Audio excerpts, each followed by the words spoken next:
নবী নিজে বলছে মান ক্বালা লা ইলাহা ইল্লাল্লাহু ফাদাখালাল জান্নাহ। দ্বিতীয় নম্বরে নবী বলেছে আসসালাতু মিফতাহুল জান্নাহ,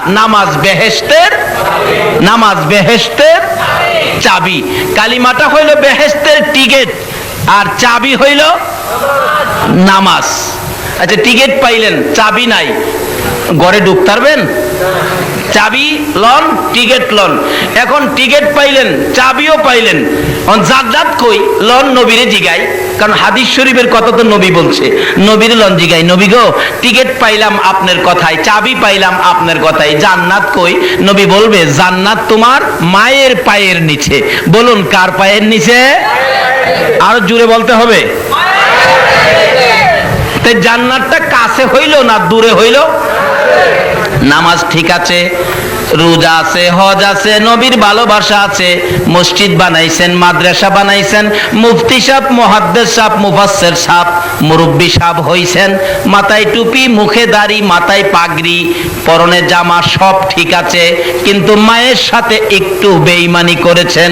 বলুন জান্নাত পাইবেন? একটু বেঈমানি কার সাথে করছেন? সব ঠিক, মায়ের সাথে বেঈমানি, সব শেষ।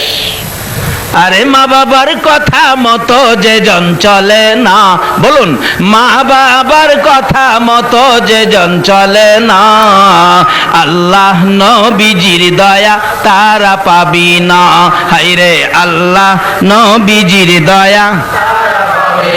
মা বাবাকে দুঃখ দিলে নামাজ রোজা যাইবি ফলে, মা বাবাকে দুঃখ দিলে নামাজ রোজা যাইবি ফলে, মার কলিজায় আঘাত দিলে খোদা সহে না, মার কলিজায় আঘাত দিলে খোদা সহে না, আল্লাহ নবীজির দয়া তারা পাবি না।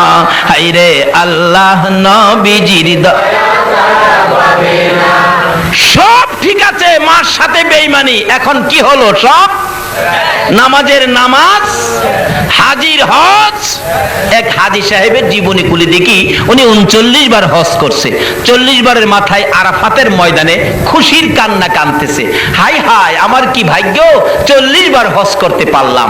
গায়েবী আওয়াজ হচ্ছে, হাজি 40 বার কেন রে? 40,000 বার যদি হায়াত পাইয়া হজ করো, তোমার হজ কবুল হবে না। হাজি বলেন এ কি আশ্চর্য, কেন আমার হজ কবুল হবে না?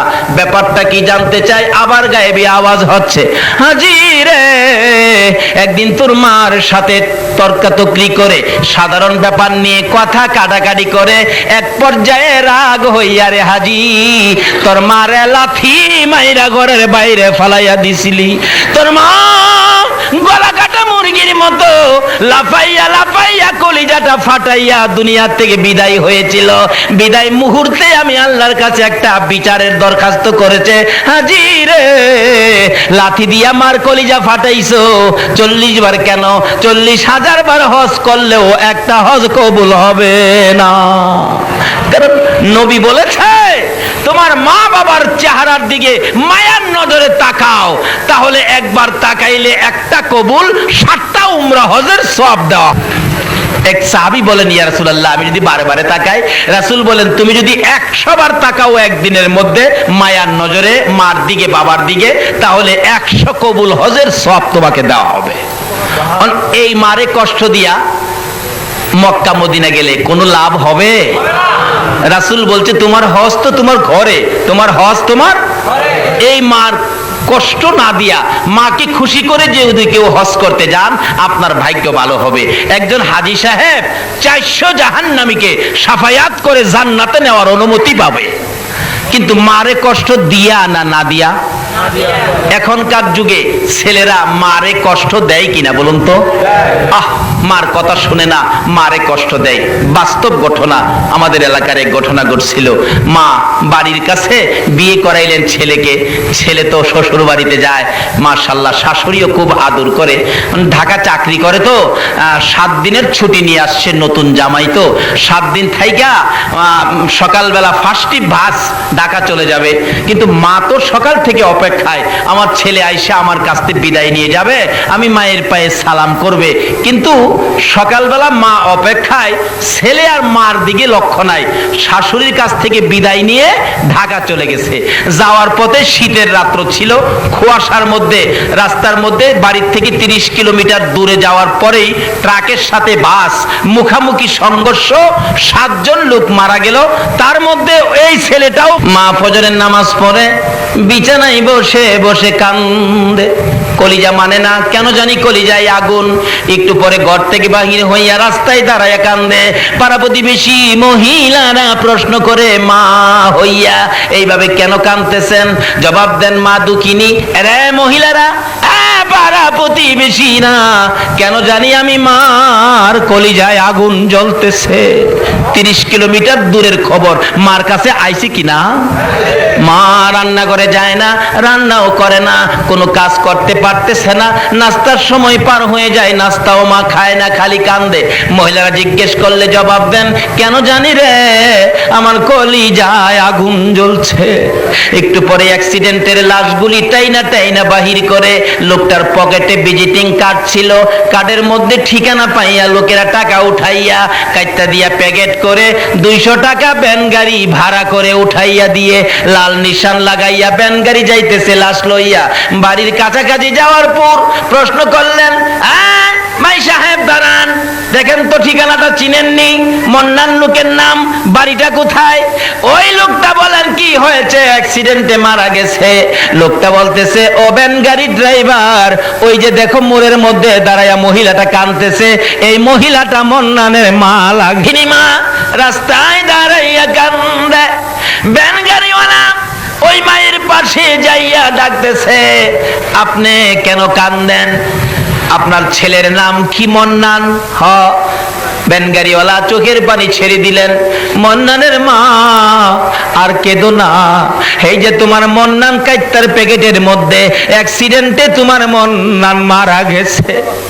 সঙ্গে সঙ্গে মা বেহুশ হইয়া জ্ঞান হারা হইয়া চিত হয়ে জমিনে পড়ে গলা কাটা মুরগির মতো নাচতেছে। বেহুশ হয়ে যায়, জ্ঞান ফিরতেছে না। লোকেরা লাশটা নামাইয়া খুইলা দেখে মাথার মস্তক একবারে বাহির হইয়া সারা শরীর রক্তে লাল লাল হইয়াছে, জিহ্বাটা বাহির হইয়ে পড়ে আছে।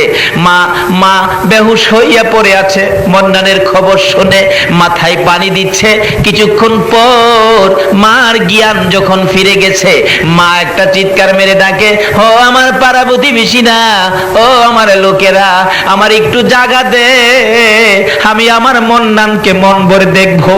লোকেরা যখন সরে গেলেন, দূরে দূরে সরে গিয়ে রাস্তা করে দিলেন।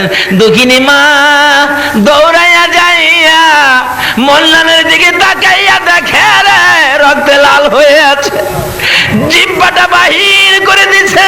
দুঃখিনী মা মৃত সন্তান আঞ্জায়া ধরে বুকের মধ্যে লাগাইয়া 2 গালের মধ্যে চুমাইয়া চুমাইয়া মা দরদি মন্নানের জিহ্বাটার মধ্যে চুমাইতেছে। বাবা মন্নান রে, কেন আমি মায়ের দোয়া নিয়া গেলি না? আজকে তুই বিদায় হয়ে গেলি, আমার কি মা বলে আর ডাকবি না? আমি মা কার ডাক শুনে কলিজার আগুন নিভাবো। মরা ছেলে বুকে লইয়া, মৃত ছেলে বুকে লইয়া মা কান্দে। শাশুড়ি দূরে দাঁড়াইয়া নাকে কাপড় দিয়া রাখছে। যেই মা মৃত ছেলে বুকে লইয়া কান্দে গো, এই মার কলিজায় যারা আঘাত দিয়েছ, নামাজ রোজা হজ যাকাত মক্কা মদিনার ইমাম হইয়াও আল্লাহর জান্নাতে জায়গা হবে না। আমার আল্লাহ বলেছে নবীর কথা মানো। নবী বলেছে কালিমাটা বেহেশতের টিকেট, নামাজ বেহেশতের চাবি। উম্মতেরা রে, টিকেট লইয়া চাবি লইয়া কই যাবি? যারে তোর মার পায়ের নিচে যা, তোর মায়ের পায়ের নিচে তোর জান্নাত। আল্লাহ বলেছে নবীর কথা মানার জন্য। নবী বলেছে মায়ের পায়ের নিচে জান্নাত। বলুন কার পায়ের নিচে? এই মায়ের খেদমত করা দরকার আছে কিনা? এই মাকে কষ্ট দিলে নবীরে পাবেন? এই মাকে যদি দুঃখ দেন, নবীর শাফায়াত নসিব হবে? এখন দুঃখ দেওয়ার মতো ছেলে আমাদের বাংলাদেশে আছে কিনা? শেষ একটি ঘটনা বলেই আমি দোয়া করে দিব। একটা ছেলে হলো, মা মাত্র একটা ছেলে। ছেলেটা হওয়ার আগে ছেলেটা বেঁচে আছে, মা নাই। মা আপনাকে আমাকে পেটে নিয়ে কত কষ্ট করছে, এই মারে কষ্ট দিলে আল্লাহর আরশ মানে না, আমার নবীর শাফায়াত নসিব হয় না। আমি যে এলাকায় ইমামতি করতাম এই এলাকার ঘটনা, বুড়া মানুষ তার মেয়ের জন্য একদিন আসরের নামাজের সময় মসজিদের দক্ষিণ পাশের জানালায় দাঁড়ায় কাঁদতেছে। গরিব ছিলেন, মেয়েটার বাচ্চা হবে তো, কিন্তু চিকিৎসার অভাবে মেয়েটা একবারে মৃত্যুর মুখে, পয়সা নাই, গরিব মানুষ, তার মা বুড়া মানুষ দরজায় দাঁড়ায় বলতেছে, মুসল্লি সাহেবান আপনারা তো আমার এলাকার, আমার মহল্লার, আপনারা আমাকে একটু সাহায্য করেন, আমার মেয়েটার জন্য আপনাদের কাছে জীবন ভিক্ষা চাই, আমার মেয়েটা মারা যাবে ডেলিভারিতে, একটু সাহায্য আপনারা আমাকে করেন। আল্লাহ বলেছেন যারা অসহায় ব্যক্তি সাহায্যের জন্য হাত বাড়ায়, এই হাতের নিচে দিয়ে আমি আল্লাহর কুদরতি হাতটা বাড়াই। কিন্তু কেউ তাকে দিল না। মাগরিবের সময় সালাম ফিরাইয়া বললাম, এই লোকটা অসহায়, মহিলাটা এমন বিপদের মধ্যে সাহায্য চাইলো, কেউ দিলেন না, এটা কাজটা ভালো হলো? একজন মুরব্বী বলেন, বাবা কার জন্য কে রোজগার করে রাখছে, কে কারে দেয়? আমি বললাম ঠিক আছে, দেখি আমি ইমাম সাহেব, আমি মহল্লায় বাহির হব, দেখি আমারেনি কেউ দেয়, আমার সাথে কেউ যাবেন? ইংরেজি শিক্ষিত একটা লোক, হাই স্কুলের মাস্টার, উনি বললেন হুজুর আমি যাব আপনার সাথে। দুইজনে মিলে মহল্লার থেকে প্রায় 30 কেজি চাউল তার সাহায্যের জন্য 750 টাকা উঠাইলাম, উঠায়া পাঠায়া বললাম হসপিটাল পাঠান, টাকার জন্য তাকে মরতে দেব না, হায়াত নাই, আমার কিছু করার নাই, আমি চিকিৎসার জন্য টাকা জোগাবো, তাকে পাঠান হসপিটালে। সরকারি হসপিটালে পাঠাইলে আমি সকালবেলা মক্তব ছুটি দিয়ে দৌড়ায় গেলাম, কি খবর দেখি, যাইয়া দেখি ডাক্তার দাঁড়িয়ে আছে, তার মা বাবা দাঁড়িয়ে আছে। জিজ্ঞাসা, ডাক্তার সাহেব কি খবর? ডাক্তার বলেন দেখেন যে অবস্থা রোগী পাঠাইছেন একবারে শেষ মুহূর্ত, এখন তো কিছু করা যাবে না, বাঁচানো সম্ভব হবে না। আমি বললাম ডাক্তার সাহেব চিকিৎসা করেন, টাকার জন্য, চিকিৎসার জন্য আমি তাকে মরতে দেব না, মানুষের হাতে পায়ে ধরে আমি টাকা আনবো, চিকিৎসা করেন, গরিব মানুষ। ডাক্তার বলেন তাহলে চেষ্টা করে দেখি দুইজনের একজন বাঁচানো যায় কিনা, যদি মা বাঁচাইতে চায় তাহলে বাচ্চাটা মারা যাবে, বাচ্চা বাঁচাইতে গেলে মা মারা যাবে। এখন তার গার্জিয়ান আপনারা পরামর্শ দেন, আমি কি বাচ্চা বাঁচাবো নাকি মা বাঁচাবো? ওই মহিলাটার মা বাবা বলতেছেন ডাক্তার সাহেব, আস্তে করে বলে, ডাক্তার সাহেব আমার মেয়েটাকে বাঁচাইয়া দেন, অর্থাৎ মা বাঁচান, বাচ্চা মেরে ফেলেন। এমন সময় দেখি ওই বেহুশ মহিলাটা, জ্ঞান নাই, জ্ঞানটা ফিরলো, চোখ দুইটা খুলে চাইলো, চোখগুলি লাল, জর্জর করে চোখের পানি পড়ছে, ডাকতেছে ডাক্তারের দিকে ইশারা করে, ডাক্তার সাহেব মায়ের কথা শুইনেন না, বাবার কথা শুইনেন না, 10 মাস 10 দিন কষ্ট করেছি আমি, ডাক্তার গো দুইজনের একজন যদি মারতে হয় আমার সন্তান মাইরো না। ডাক্তার তুমিও তো একটা মায়ের ঘর থেকে হয়েছো, তোমার মা তোমাকে প্রসবের সময় কত কষ্ট করেছে, ওই সময় তোমাকে যদি মেরে ফেলতো তুমি কি ডাক্তার হইতে পারতা? না, তোমার দুইটা পায়ে ধরি, দুইজনের একজন যদি মারতে হয় আমি মার জীবন শেষ করে দে, আমার পেটের সন্তান বাঁচাইয়া দে। আমার নবী বলেন উম্মতরা রে, যাই মা নিজের জীবন দিয়ে তোমার জীবন বাঁচাইতে চাই, এই মায়ের পায়ের নিচে তোমার জান, মসজিদে নয়, মাদ্রাসায় নয়, মক্কা নয়, মদিনায় নয়, এই মায়ের পায়ের নিচে তোমার জান্নাত। নবীর কথা, এই নবীর কথা মানার জন্য কে বলছে? আল্লাহ। বলতেছিলাম শেষ কথা, দোয়া হয়ে যাবে, বাস্তব ঘটনা। এবার মহিলাটা বলতেছে ডাক্তার আমাকে মেরে ফেলেন, আমার বাচ্চাটা বাঁচাইয়া দেন, আমি মা বেঁচে থাকবো, বাচ্চা মৃত হবে, আমি মা সইতে পারবো না। ডাক্তার বলেন এত যখন আসার চেষ্টা করে দেখি দুজন বাঁচানো যায় কিনা, দরজা বন্ধ করে দিয়ে চিকিৎসা শুরু হলো। একটু পরে শোনা যায় ও আওয়া করে কান্দে, আমরা খুশি, বাচ্চা বুঝি হয়েছে, কিন্তু ডাক্তার সাহেব দরজা খুলে বেরিয়ে গেলেন, দুইটা চোখের পানি জর্জর করে ছেড়ে দিয়ে বলেন বাচ্চা হয়েছে ছেলে, ছেলের অবস্থা ভালো, কিন্তু মা বাঁচবে না। মহিলাটা কান্দে, তার বাবাও কান্দে, সবাই কান্দে, মেয়েটা মারা যাবে।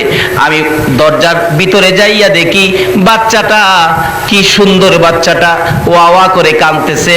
দক্ষিণী মা মাথাটা পর্যন্ত উঠাইতে পারে না, বাচ্চার দিকে তাকাইয়া দুইটা চোখের পানি ছাড়তেছে।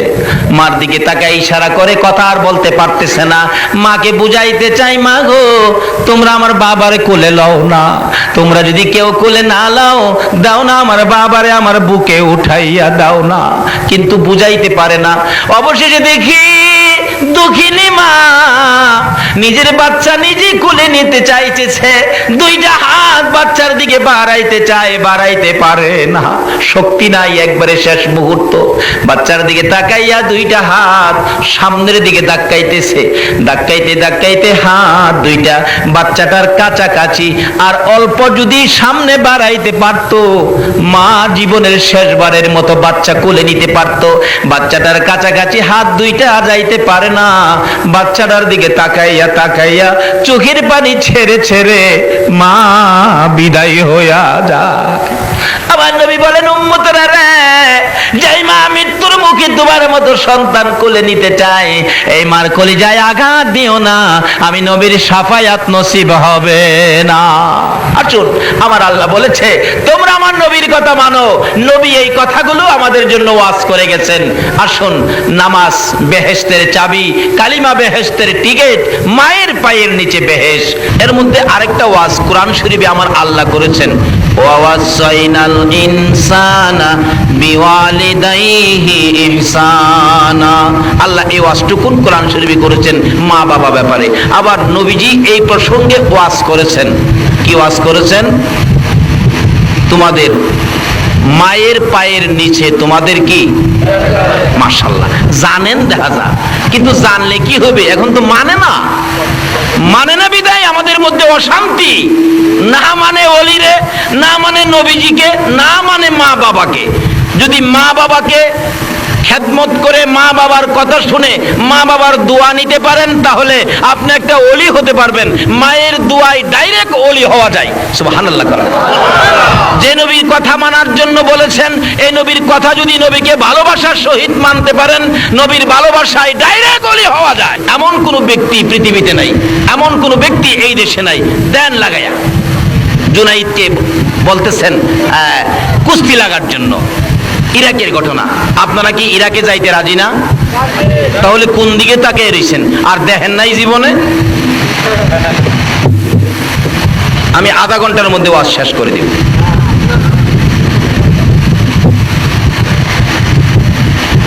ঘোষণা করে দিলেন, আমার জুনাইদকে যদি কুস্তি লড়ে কেউ হারাইতে পারে, বুঝার জন্য বলছি, আমাদের দেশের টাকা 10,000 টাকা পুরস্কার। এমনি আওলাদে রাসূল, যেই নবী না হইলে কিছু হতো না।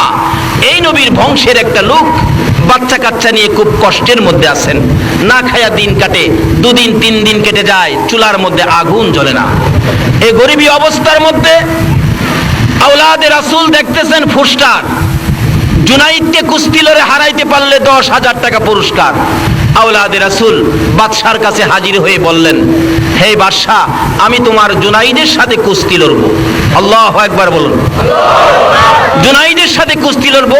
বেটা ঠিক মতে দাঁড়াইতেই পারে না, কিন্তু লোকটা হলো আওলাদে রাসূল, আমার রাসূলের বংশের লোক। বাদশা কয়, বেটা লড়বি নাকি মরবি? জুনাইদকে দেখছো? কোনা দেখি নাই। জুনাইদরে এক নজর দেখা যাও। জুনাইদকে দেখতে গেছে, যায়া দেখে বাবারে বাবা, কি বেটা হাতির মতো এক পালোয়ান বসা। আর আওলাদে রাসূল তো পেটে খানা নাই, একবারে জীর্ণ শীর্ণ দুর্বল লোকটা। যায়া জুনাইদকে দেখা বলেন, জুনাইদ, আমি তো তোমার সাথে কুস্তি লড়তে আসছি। জুনাইদ কয়, লড়তে আইছো নাকি মরতে আইছো? আমার হাতটা যদি তোমার উপরে ছেড়ে দেই তুমি শেষ। আওলাদে রাসূল নবীর বংশের লোকটা বলতেছেন, জুনাইদ নিয়ম অনুযায়ী কুস্তি লড়ো, যদি আমি মরে যাই মরে যাব, তাতে তোমার কি? তো ঠিক আছে, দিন তারিখ করা হলো, শুক্রবার দিন জুমার পরে জুনাইদের সাথে কুস্তি লড়বে। আরেক পালোয়ান আসছে, এবার সারা দেশের মানুষ ময়দানে নাইমা গেছে, জুনাইদের সাথে কুস্তি লড়বে। এই লোকটা জানি কেমন, দুইজন যখন মাঠে নামছে, জুনাইদ হাতির মতো আর জুনাইদের সাথে যে কুস্তি লড়বে হ্যাঁ একটা মশার মতো, কিন্তু লোকটা যে নবীর বংশের। সুবহানাল্লাহ। লেফারি বলতেছেন, এই বেটা, এই তুই যে লড়তে আইছস জুনাইদের সাথে পারবি? ওই লোকটা বলতেছেন, লেফারি সাহেব আপনার কাজ আপনি করেন, না পারলে আমার ব্যাপার, মরলে আমি মরবো, আপনার তো কিছু না। ঠিক আছে, তাইলে খেলো, খেলা দেখো জুনাইদের সাথে কত মজা। এবার আওলাদে রাসূল আমার নবীর বংশের লোকটা জীর্ণ শীর্ণ, পেটে খানা নাই, চোখের পানিগুলি ছেড়ে দিয়ে বলতেছেন, জুনাইদ, তোমার সাথে কুস্তি লড়ার আগে দুইটা কথা তোমার সাথে বলতে চাই। সুবহানাল্লাহ কর। জুনাইদ রে, দুইটা কথা বলার সুযোগ দিবিনি। জুনাইদ বলেন, কি কথা বলবেন বলুন, অনুমতি দিলাম। লেফারি দূরে দাঁড়িয়ে আছে, জুনাইদের কানের গোড়ায় মুখটা লাগাইয়া আওলাদে রাসূল চোখের পানি ছেড়ে ছেড়ে বলতেছেন, রে জুনাইদ, আমারে চিনোনি? যেই নবী না হইলে জগৎ হতো না, তুমি হইতা না, আরশ কুরসি লৌহ কলম হতো না, আমি সেই নবীর বংশের লোক, আমি আওলাদে রাসূল। জুনাইদ রে, আমার বাচ্চাগুলো না খাইয়া 3 দিন পর্যন্ত ঘুমাইতেছে, আর আমি সহ্য করতে পারি না, বাচ্চাদের মুখের দিকে তাকাইলে আমার কলিজা মানে না। রে জুনাইদ, পারবিনি আজকে নবীর ভালোবাসাই আমি আওলাদে রাসূলের কাছে নতি স্বীকার করে আমাকে 10,000 টাকা পুরস্কারের ভাগী করে দিতে? জুনাইদ বলেন, লোকটা আমার কানে কানে বলতেছে, আমি তার কথাগুলি শুনতেছি, এক কানে, আরেক কানে শুনতেছি মদিনার কামলেওয়ালা নবী মদিনার থেকে ডাকতেছে, জুনাইদ রে, পারবিনি আমার আওলাদের মুখে হাসি ফুটাইতে? সুবহানাল্লাহ। আরে জুনাইদ, পারবিনি আমার আওলাদের মুখে হাসি ফুটাইতে? পারবিনি আমি নবীকে ভালোবাসা দিতে? জুনাইদ বলেন, আমি শুনি মদিনার কামলেওয়ালা নবী মদিনার থেকে ডাকে, আর আমার কানের মধ্যে লাগে, দুইটা চোখের পানি জোর করে জুনাইদ ছেড়ে দিলেন। রে লেফারি, বাঁশি বাজারে আজকে এমন খেলা হবে যেই খেলা পৃথিবীর মানুষ কোনোদিন দেখে নাই। সঙ্গে সঙ্গে লেফারি বাঁশি বাজাইলে আওলাদে রাসূল জুনাইদের গায়ে আঙ্গুল টুকুন ফিট করলে জুনাইদ ইয়া রাসূলুল্লাহ বলে চিত হয়ে জমিনে পড়ে যায়। আবার যখন আঙ্গুল লাগাইলেন, আবার ইয়া রাসূলুল্লাহ বলে চিত হয়ে জমিনে পড়ে যায়। এইভাবে 3 বার জুনাইদ নতি স্বীকার করেছে, পুরস্কার দিয়ে দিলেন নবীর ভালোবাসায় আওলাদে রাসূলকে। জুনাইদ মাথা নিচে দিয়ে নিজের বাড়ির দিকে রওনা করেছে। সঙ্গীরা বলেন, উপস্থিত জনগণ বলতেছেন, জুনাইদ বাদশার দরবারে আর যায়ও না, বাদশার দরবারে তোমাকে জায়গা দিবে না, মজার খানা দিবে না, মোটা অঙ্কের বেতন আর তোমাকে দিবে না, এই বাদশার দরবারে তুমি যাইতে পারবে না। জুনাইদ দুইটা চোখের পানি ছেড়ে ছেড়ে কান্দে। রে মাঠের লোকেরা, ও জনগণ শোনো, আমি আর এই বাদশার দরবারে যাইতে চাই না, আমি দুজাহানের বাদশার দরবারে রওনা হয়েছি। আল্লাহ, ইয়া রাসূলুল্লাহ, ইয়া গাউসুল মুসলিমিন, জিন্দাবাদ। মাশাআল্লাহ। আসুন, দয়ার নবী মায়ার নবীর ভালোবাসায় ডাইরেক্ট ওলি হওয়া যায়, এটাই আমি আপনাদেরকে বুঝাইতে চাইলাম। এবার আওলাদে রাসূলকে ভালোবাসা দিয়ে পুরস্কার দিলেন। জুনাইদ নিজের আমিত্ব, নিজের আধিপত্য বিলীন করে দিলেন, নিজের বাড়ির দিকে যাচ্ছে আর চোখের পানি ছেড়ে ছেড়ে ডাকতেছে আর গুনগুন করে কাঁদতেছে, ইয়া রাসূলুল্লাহ, ইয়া হাবিবাল্লাহ, ইয়া রাসূলুল্লাহ, আমার মৌতের নিদান কালে থাকিয়ে নবী গো আমার শিয়রে, আমার মৌতের নিদান কালে থাকিয়ে নবী গো আমার শিয়রে, দেখিব আপনাকে 2 নয়ন ভরে, ইয়া রাসূলুল্লাহ, ইয়া হাবিবাল্লাহ, ইয়া রাসূলুল্লাহ, ইয়া হাবিব। এইভাবে জুনাইদ কাঁদতে কাঁদতে নবী নামের জপনা জপতে জপতে বাড়িতে ঢুকে গেলেন। এশারের নামাজ পড়ে জুনাইদ বিছানার মধ্যে শুয়ে শুয়ে ডাকে, দয়ার নবী, মায়ার নবী গো, ও আমার প্রাণের নবী। এইভাবে ডাকতেছে, চোখের মধ্যে ঘুম আসে, আবার একটু পরে সজাগ হয়ে যায়, ঘুম আসে একটু যায়। এমন সময় দেখে উম্মতের কান্ডারি আর মদিনার রওজার মধ্যে শোয়া নয়। সুবহানাল্লাহ। গুনাহগার উম্মতের মায়া মদিনাতে আছে শুইয়া, গুনাহগার উম্মতের মায়া, সেই নবীরই প্রেমে সবাই পাগল হও না, সেই নবীরই প্রেমে সবাই পাগল হও না। ছেড়ে দে নৌকা মাঝি যাব মদিনা, ছেড়ে দে নৌকা মাঝি। আল্লাহ নামের বর্ষা করি, সারলাম নবীর প্রেমের তরি। বলুন, আল্লাহ নামের বর্ষা করি, সারলাম নবীর প্রেমের তরি। দয়াল নবীর রওজা খানি আমায় দেখাও না, দয়াল নবীর রওজা খানি আমায় দেখাও না। ছেড়ে দে নৌকা মাঝি যাব মদিনা, ছেড়ে দে নৌকা মাঝি। খালি মুখে মুখে কইবেন নাকি আল্লাহ তৌফিক দিলে মদিনা যাইবেন? মদিনা যাইবেন? মদিনা গেলে একটা সদাই পাবেন মদিনার মার্কেটে, যেটা পৃথিবীর কোনো মার্কেটে পাওয়া যায় না। আউট অফ মার্কেট একটাই সদাই, একটাই মার্কেট, এটা হলো মদিনা। সদাইটা কি? রাসূল বলেছে। বলবো? রাসূল বলেছে, মানজারা কবরি ওয়াজাবাত লাহু শাফাতি।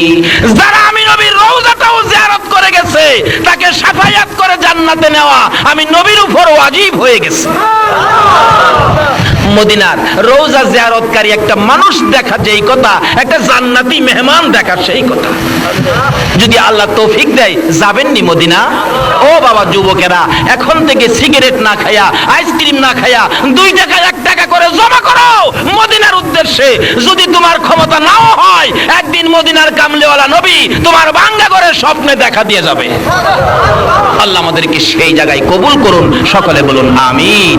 বলতেছিলাম জুনায়েদ বাগদাদি বলেন, আমি তো আমার ঘুমের ঘরে ঘুমিয়ে আছি, আমি দেখি মদিনার কামলেওয়ালা নবী আয়েশা আমারে ডাকতেছে, জুনায়েদ। আল্লাহু আকবার। জুনায়েদ, আজকে খেলার মাঠে কি খেলা খেলেছো? আমি নবী মদিনায় শুয়ে থাকতে পারলাম না। জুনাইদ রে, আয় আমার পাশে আয়। আজকাল থেকে তুই পালোয়ান জুনাইদ নয়। নবীজি একটা রুমাল মুবারক জুনাইদের মাথার মধ্যে পেঁচাইয়া বাঁধতেছে আর বলতেছে, আজকাল থেকে তুমি আউলিয়াদের মাথার তাজ, তাজুল আউলিয়া জুনাইদ। নবীর ভালোবাসায় ডাইরেক্ট ওলি হওয়া যায়। জোরে জোরে কন্যা সুবহান। ইয়া রাসূলুল্লাহ,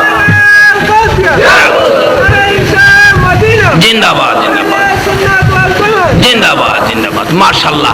বলতেছিলাম ওলি হইতে গেলে রাস্তাগুলি কত যে সহজ। নবীর ভালোবাসায় ডাইরেক্ট ওলি হওয়া যায়। আরেকটা ওলি হওয়ার রাস্তা হলো মায়ের দোয়ায়। বলুন কার দোয়ায়? আরো জোরে বলুন কার দোয়ায়? কোরআন শরীফে মায়ের ওয়াজ করেছেন, বাবার ওয়াজ করেছেন আমার আল্লাহ। ওয়াসাইনাল ইনসানা বিওয়ালিদাইহি ইহসানা। আল্লাহ ওয়াজ করেন আমরা যেন আমাদের মা বাবার সাথে ভালো ব্যবহার করি। বলুন মা বাবার সাথে কি ব্যবহার? আচ্ছা, এখন কি মা বাবার সাথে ভালো ব্যবহার আছে? আমি যে এলাকায় ইমামতি করতাম, এটা ময়মনসিংহ বাজিতপুর এলাকায়। আপনার বাজিতপুর, হ্যাঁ মাশাআল্লাহ, এই ভাই সব চিনে দেখা যায়। বাজিতপুর ইমামতি করতাম তো, এক মজার ঘটনা। বাপ বেটায় ঝগড়া লাগছে। বাবা ঝগড়া লাগিয়া ছেলেরে বলতেছে, তোমাকে সেটআপ। পুলাই বাবারে কো আপনারে ডবল সেটআপ। আসেনি এই যুগ অহন বর্তমানে? অথচ মা বাবার সাথে কি ব্যবহার! আল্লাহু আকবার। কোরআন শরীফ খুলে দেখুন, মা বাবা যদি তোমাকে মারে, মা বাবার সামনে উহ আহ এহ উহ ই এরকম করে কান্নাকাটি করো না, তোমার মা বাবা কষ্ট পাবে। মা বাবা মারলে দূরে গিয়া কাঁদো, সামনে না। নামাজ পড়বেন, রোজা রাখবেন, হজ করবেন, যাকাত দিবেন, নবীর আশিক হবেন, ওলির পাগল হবেন।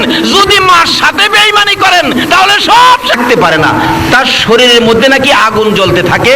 কে বলে তাকে মারতে আসে, দৌড়ে বাহির হয়। এভাবে কয়েকবার চেষ্টা করলো, সে থাকতে পারে না, দৌড়ে বাহির হয়ে যায়। তখন তার সঙ্গীরা বললেন, তোর কি হইল, ব্যাপারটা কি? কারণ তো বুঝতে পারতেছি না, আমার সমস্ত শরীরের মধ্যে আগুন জ্বলতে থাকে, কে জানি আমার মারতে আসে, আমি থাকতে পারি না। বুঝছি তুই নতুন আইসস, তো হয়তো বাড়ি ঘরের জন্য তোর মায়া লাগে, আমরা কিছু টাকা দিলাম 5-7 জনে মিলে, বললাম তুই কয়েকদিন ঘুরে গেলে বাহিরে খা, 2-4 দিন পরে আবার কাজে যায় যোগ দিবি। ঠিকই 2-4 দিন পরে আবার যোগ দিছে, কিন্তু কি শান্তি তো আসে না, অশান্তি, আগুন জ্বলতে থাকে, ভিতরে ঢুকলে কে জানি ঘাড় ধরে বের করে দেয়। রাত্রের বেলা সকলে বসলো, বাঙালি যারা যারা আছে, ব্যাপারটা কি, এত ভাগ্যবান চাকরি মসজিদে নববীতে, নবীর রওজার পাশে, কি ভাগ্য, কিন্তু তুমি থাকতে পারো না, কারণটা কি? ওই বাংলাদেশের ছেলেটা 2001-এর ঘটনা, কানতেছে আর বলতেছে যুবকটা, সঙ্গীরা রে আমারে দেশে পাঠায় দাও, আমি এখানে চাকরি করতে পারবো না। কেন? আমি মসজিদে নববীতে হজ ভলান্টিয়ারের দায়িত্ব পাইয়া যেদিন বাংলাদেশ থেকে বিমানে উঠছিলাম, বিমানে উঠার 8 দিন আগে আমার মারে একটা লাত্তি মারছিলাম। বলুন, বাংলাদেশে যদি মারে লাত্তি দেয়, মদিনার কামলিওয়ালা নবী খবর পায় কিনা? এই লোকটাকে কি নবী জায়গা দিবে? আমাদের কাছে জানতে চাই, একটা বাচ্চা ছেলে স্কুলে পড়ে, স্কুলে সকালে যায় নাই, বাবা রাগ হইয়া বলছে বাড়িতে জায়গা দিবা না, স্কুল বাধা করলো কেন? ছেলেটা বাবার ভয়ে ঘর থেকে বেরিয়ে গেছে, যতক্ষণ মা ছেলেটারে দেখে না, পানিটাও খায় না। রাত্র 10টা বাজে গেছে, ছেলেটা বাড়িতে আইসে না, বাবা বাড়িতে আইসা বলতেছে আমার ছেলে কই? তুমি যে দমক দিছো, ছেলেটা তো আজকে সারাদিন তোমার দমকে বাড়িতে আসে না। বাবা দেখবেন বাতের পেলের সামনে, বাবা চোখের পানি জর্জর করে পড়ে, ছেলেটা আসে না, কই গেল রে আমার আদরের ছেলে? বাবারা রাত্র 10টায় রাস্তায় রাস্তায় ঘুরে ছেলের মায়ায়, মা সারাদিন পানিটাও খাইলো না।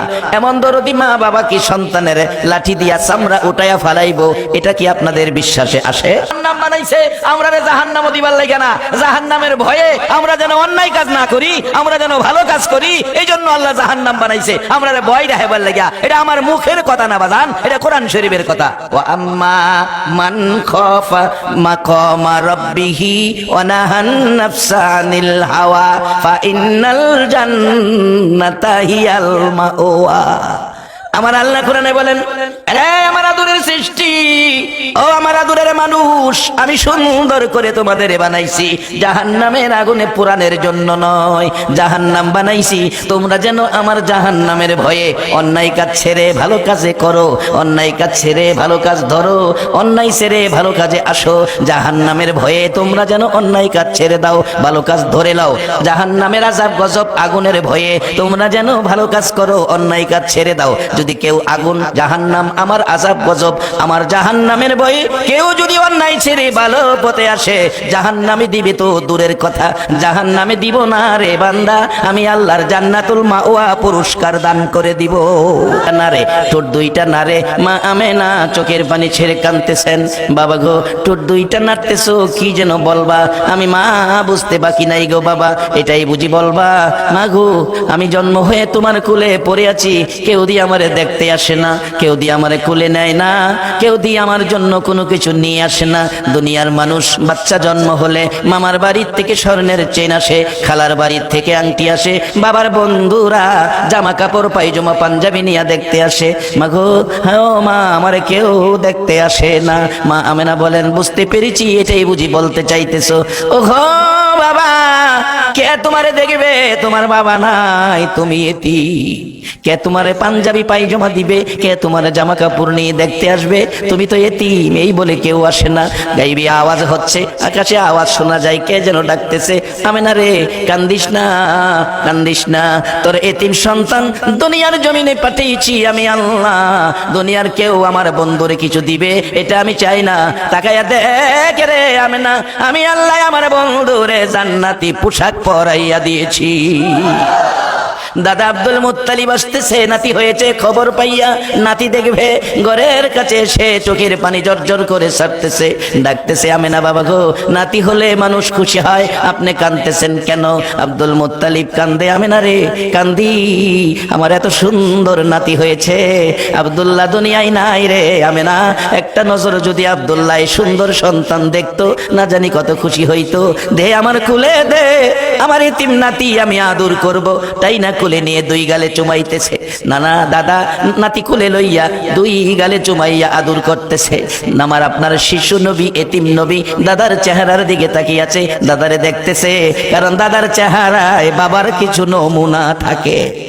কিছুক্ষণ পর ঠুট নাড়ে আব্দুল মুত্তালিব ডাকে, আমি না তোমার ছেলে নাও, আমার সহ্য হয় না, তোমার ছেলে ঠুট নাড়তেছে, কথা বুঝি বলবে, যদি বলে দাদা গো দাদা বলো গো আমার বাবা কই, আমি চোখ খুলে বাবা দেখলাম না, মুখ খুলে বাবা বলে ডাকতে পারলাম না, বাবা কই গো বাবা কই, এই জবাব আমি দিতে পারবো না। এত ব্যথায় ব্যতীত হইয়া যেই নবী দুনিয়াতে এসে আমাদের শান্তির ইসলাম দিয়েছে, এই নবী ব্যথায় ব্যতীত এই ইসলাম ধর্মটা সঠিকভাবে আমাদের মানা বলুন দরকার আছে কিনা? এরে বাবারা ভাইয়েরা, ইসলাম 100% শান্তির ধর্ম, যার মধ্যে তিক্ততা অশান্তি বলতে কিছুই নাই। আজকে ইসলাম বুঝতে পারলে সর্বক্ষেত্রে আমরা নেকি পাবো, ঝামেলা নাই, তিক্ততা নাই, বাড়াবাড়ি মারামারি নাই, আমরা শান্তিগামী মুসলমান। এটাই প্রমাণ করে আজকে মুসলমান শান্তিগামী, এই প্যান্ডেলটা প্রমাণ করে এটা শান্তি, ইসলামের মডেল আজকের এই পরিবেশ। একবার বলুন মারহাবা। 6 বছর বয়স আমার নবী মা হারায়া ফেলছে, রাস্তায় দাঁড়ায়া কান্দে, মা নাই বাবা নাই, নবীজি কান্দে গো কান্দে। মক্কার ছোট ছোট ছেলে মেয়েরা আপনার আমার নবী শিশু নবীর পাশে দাঁড়ায়া সান্ত্বনা দিচ্ছে, মুহাম্মদ কেঁদো না, আমরা তোমার পাশে আছি। সারাদিন পাশে থাকে, সন্ধ্যা হলে যার যার গার্জিয়ানেরা এসে নিয়ে যায়, সবাই কোলে উঠে চলে গেল, শুধু আমার আপনার এতিম নবী, আমার আল্লাহ যাকে ইসলাম বুঝানোর দায়িত্ব দিল, ময়দানে দাঁড়িয়ে আছে রে, কেউ নেয় না। কানতে কানতে নবীর জামা কাপড় ভিজে গেছে, হাঁটতে হাঁটতে দাদার কাছে যাইয়া দাদার গলায় ধরে মাথা মুবারক দাদার কাঁধে ছেড়ে দিয়ে কান্দে, দাদা গো আমার মা কই, আমার বাবা কই, আমার এদিকে কেউ কুলে নেয় না। দাদা আব্দুল মুত্তালিব কুলে লইয়া ঘরে ঢুকে চোখের পানি মুছে দেয়, কান্দিস না, আমি তোর দাদা বেঁচে আছি, কানতে হবে না। দাদা নাতি বুকে লইয়া ঘুমাইলে মাঝে মাঝে রাত্রে আমার নবী দাদার গলায় ধরে ঘুমায়, মাঝে মাঝে চিৎকার মেরে মা মা কইয়া কাঁদতে থাকে। দাদা আব্দুল মুত্তালিব ডাকে, নাতি কান্দিস না, আমি তোর মা না রে, আমি তোর দাদা লাগি। ওগো মক্কার নবী, বাংলাদেশের নারায়ণগঞ্জের বদর থানায় এসে দেখো গো, মক্কায় তোমার জন্ম, মক্কাবাসী তোমারে মারে, মক্কায় তোমার জন্ম, মক্কায় তোমারে থাকতে দেয় না। 1450 বছর পর 6500 কিলোমিটার দূর, এত দূরে তোমারে একটা দিন উম্মতেরা দেখলো না, তারপরেও তোমার উম্মত হইয়া ইসলামের মায়া, কোরআন সুন্নাহর মায়া লইয়া ঘন্টার পর ঘন্টা মাহফিলে বসে আছে। আমার বিশ্বাস আপনাদের জন্য আমার নবী ফুলসিরাতের ঘাটে বসে থাকবে, মধ্যে জলমল করবে, একটা কাপড় কবরও দিবে না গো মা। মাঝে মাঝে তোমার বড় মেয়েটা স্বামীর বাড়ি থেকে আইসা মার কাপড়টা দেখে মার কথা মনে হবে, কাপড় বুকে লাগাইয়া মা মা কইয়া কাঁদবে, আল্লাহর কসম একটা কাপড়ও কবরও নিতে দেওয়া হবে না। আমার নবী মেরাজ করতে যাইয়া মাগো মেয়ে লোকেরা, নবী বলেন আমি জান্নাত দেখেছি, জাহান্নাম দেখেছি, তবে আফসোসের বিষয় জাহান্নামে বেশিরভাগ মহিলা দেখেছি, মহিলা বেশি দেখেছি। মাগো তোমাদের অবস্থা, রাসূল বলেন বেশিরভাগ জাহান্নামে। আজকে একটা চিকন পথ মহিলাদেরকে দিয়ে যাব, যাতে মহিলারা জাহান্নাম থেকে বাঁচার একটা পয়েন্ট আমি মহিলাদের কাছে দিয়ে যাব। মাগো চিকন পয়েন্টটা তোমরা মনে রাখবা। আল্লাহ এখানে তোমাদেরকেও ডাকতেছেন, ইয়া আইয়ুহাল্লাযীনা আমানু, ও পৃথিবীর ঈমানদার মেয়ে পুরুষ, তোমরা কি করো, রুকু সেজদার মাধ্যমে রবের ইবাদত করো। রুকু সেজদার মাধ্যমে ইবাদতটার নাম হলো নামাজ। এরপরে জান্নাত দালাইবো এ কথা কয় না, এরপরে বলছে অফ আলুল খায়রা, ভালো কাজ করো, নামাজের পরে ভালো কাজ করো, নামাজের পরে ভালো কাজ করো। নামাজ পড়ে মাশাআল্লাহ মুখে দাঁড়িয়ে আছে, আমার বাস্তব অভিজ্ঞতার থেকে বলছি, নাম বলবো না। জোহরের নামাজের আগে যা পাইছে বা মাতে লইছে, নামাজ পড়ে আয়া যা পাইছে ডাইনাতে লইছে। আরেক বেচারা হজ করতে যাইবো, দোয়া চাইতেছে, হুজুর দোয়া কইরেন, চাকরি জীবনে বেতনের সবগুলো টাকা, একটা টাকাও খরচ করি নাই, সবগুলো টাকা জমাইছি, টাকাটা দিয়া হজ করুন। তাকে জিজ্ঞেস করা হলো, চাকরি জীবনে বেতনের টাকা একটা টাকাও খরচ করেন নাই, জমাইছেন, হজ করবেন, তাহলে সংসার চলছে কেমনে? ডাইনে বাবা কিছু আছে, ডাইনে বাবা কিছু আছে, এটা দিয়া সংসার চলছে, বেতনের টাকা জমাইছে, হজ করতো। ফাইসালা আপনারা দিবেন। ডাইনে বামে খাইয়া এই দেহটারে ফসাই লাইছে, দেহটারে নষ্ট করে লাইছে। মানে এই বেতনের টাকাটা, বিমান ভাড়া, বাসা ভাড়া, মুআল্লিম ফি, এটা দিয়া হজ কইরা, এই হজে কি আল্লাহরে হজ এবং বাজেটটা কি? নবীজি বলতেন, সাহাবীরা তোমরা কি আমার আশ্চর্য ইমানদার উম্মত গুলি দেখছো? সাহাবীরা বলেন, হুজুর আমরাই তো আশ্চর্য ইমানদার, আপনি নবীকে দেখে আমরা মুসলমান হয়েছি। রাসূল বলেন, না না তোমরা না, আমার আশ্চর্য ইমানদার দেখছো তোমরা? সাহাবীরা বলেন, হুজুর আমরা যদি না হই কে আশ্চর্য ইমানদার? আল্লাহ আল্লাহর হাবিব জানে, আমরা জানি না। আমার নবী গাল বেয়ে বেয়ে চোখের পানি ছেড়ে দিলেন। এরে সাহাবীরা শোনো, 1400 বছর পার হয়ে যাবে, বহু দূর দূরান্তে আমি নবীর উম্মতেরা একটা নজর দেখার সুযোগ পাবে না। আমি নবীর রেখে যাওয়া কোরআন সুন্নাহ হাদিস শরীফ, রাসূল বলেছেন, তারাকতু ফিকুম আমরাইন লান তাদিল্লু মা তামাসসাকতুম বিহিমা কিতাবাল্লাহ ওয়া সুন্নাত রাসূলি। ও সাহাবীরা, আমি নবী কোরআন সুন্নাহ রেখে যাব। 1400 বছর পার হয়ে যাবে রে, বহু দূর দূরান্ত থেকে আমার পাগল উম্মতেরা আমারে না দেখে কালিমা পড়ে মুসলমান হবে। সাহাবীরা আমি নবীর কথা শোনার জন্য কোরআন সুন্নাহর মাহফিল বসাবে, ওই মাহফিলে বসে ঘন্টার পর ঘন্টারে আমি নবীর কথা শুনবে, কোরআনের কথা শুনবে। সাহাবীরা বলেন, হুজুর আশ্চর্য হলাম, আপনাকে না দেখে 1400 বছর পরে আপনার কথা শোনার জন্য বসে থাকবে। সাহাবীরা শুধু তাই নয়, আমার দুঃখ কষ্ট ব্যথার কথাগুলো শুনলে রে আমার ব্যথায় ব্যতীত হইয়া আমার কিছু উম্মত আহা শব্দ করবে। সাহাবীরা রে শুধু তাই নয়, আমার কিছু উম্মত আমি নবীর ব্যথা দুঃখের কথা শুনলে, আমি নবীর মায়ের কথা শুনলে রে গাল বেয়ে বেয়ে চোখের পানি ছেড়ে দিবে। সাহাবীরা বলেন, হুজুর আশ্চর্য হলাম, 1400 বছর পর আপনি নবীকে না দেখে আপনার কথা শোনার জন্য বসে থাকবে, ব্যথায় ব্যতীত হইয়া আহা করবে, চোখের পানি ছেড়ে দিবে। নবীজি গো আশ্চর্য হলাম, তারা আপনার কেমন পাগল উম্মত গো নবী। আমার নবী বলেছে, সাহাবীরা পাগল উম্মত গুলোর পক্ষে আমি রাসূল বলে যাই, তোমরা সাক্ষী থাইকো, আমার ওই যুগের ইমানদার উম্মতেরা আমারে না দেখে আমার পাগল কোরআনের পাগল হবে, তারাই হবে আশ্চর্য ইমানদার। রে সাহাবীরা, আমি নবী বলে দিলাম, আমার ওই পাগল একটা উম্মত বাকি থাকা পর্যন্ত আমি রাসূল জান্নাতে যাব না। আজকে সেই নবী কষ্ট করে ইসলাম আমাদের কাছে পৌঁছাইলেন, বাড়ি বাড়ি গেলেন, কত গালি নবী খাইছে গো, কত মার কত ব্যথা নবী পাইছে। আম্মা জান আয়েশা সিদ্দিকা রাদিয়াল্লাহু তাআলা আনহা বলেন, পৃথিবীর মানুষেরা রে নবীর কষ্টের খবর তোমরা জানো নি? আমি আয়েশা সিদ্দিকা যেদিন আমার হুজরায় আসতো নবীজি, সকল খোঁজ খবর আমি নিতাম। একদিন বলেছি, নবী গো জীবনে কত কষ্ট কত গালি খাইলেন, কত মার খাইলেন গো নবীজি, কোন দিনের মার বেশি ব্যথা কষ্ট পেয়েছেন? আমার নবী পাঞ্জাবি মুবারক আস্তে আস্তে টানতেছে, হাতটা বের করে দিয়ে বলছে, আয়েশা তাকায়া দেখ, আমার হাতে কালো কালো দাগ দেখা যায়। আয়েশা বলছেন, হুজুর দাগগুলি তো দেখা যায়, এটা কিসের দাগ গো নবী? আমার নবী কান্দে গো গাল বাসাইয়া, রে আয়েশা এই দাগগুলো তাইফের জমিনের যুবক রে, তাইফের জমিনের যুবকেরা আমার পাথরে আঘাত করেছে, দাগগুলো চেহারায় লেগে আছে। কে গো বাবার, আজকে সেই নবীর উম্মত হইয়া, সেই নবীর মায়া লইয়া মাহফিলে বসে আছো, যেই বয়সের যুবকেরা আমার নবীরে পাথর মারছে, তারা আজকে নবীর উম্মত হইয়া বসে আছে।